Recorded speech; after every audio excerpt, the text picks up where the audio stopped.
Over the past 25 years, more than 1,000 children have died of heat stroke because they were left or became trapped in a hot car. So here to talk all about the hot car safety, which is so important, especially right now during the summer, is Dr. Pramod Vangeti, ER physician and medical director at HCA HealthOne Mountain Ridge. Welcome. Thank you for being here. So how common is this, not only here in Colorado, but just nationally? Is this something that we see every summer? It's unfortunately is common, not just in Colorado, but if you think about even some of the other states that deal with heat and humidity even more than us. I think the challenging thing that it's important to people to know is even if it's not sweltering heat outside, the car can get hot by itself. So even in a day it's beautiful in Colorado and 70 degrees, the car inside could be over 100 degrees. And so it does unfortunately lead to a lot of common occurrences like this every summer. And talk to me why I think, parents can be watching and you hear these statistics and it's easy to say, oh, that would never happen to me. I'm vigilant. That would never allow that to happen to my kids. But you say that is not necessarily the safest assumption to make. Agreed. It's just one of those tragic things that just happens when you least expect it. I think both for children, we've seen it with elderly, adults, and even animals. I think that's another category that often gets missed. And the tough part is, especially with kids, is they don't have the ability to regulate their body temperature in the way that adults do. And so even what you think could be a short amount of time could have a significant impact.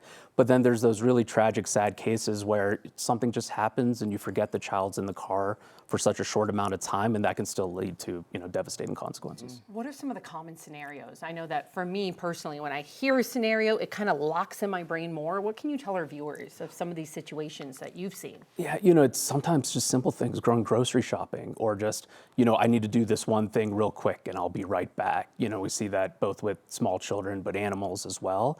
And then there's just those times that, everyone's human and they're just stressed out. And next thing you know, you forget that someone's in the car, that your infant's in the car, or your animal's in the car.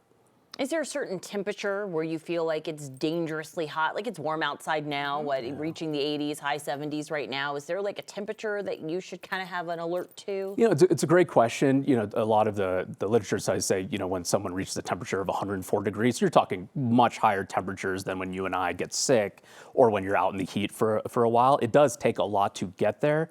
But once again, the vulnerable population like elderly and small children don't have the ability to regulate their temperature, so they get to those more dangerous temperatures quicker.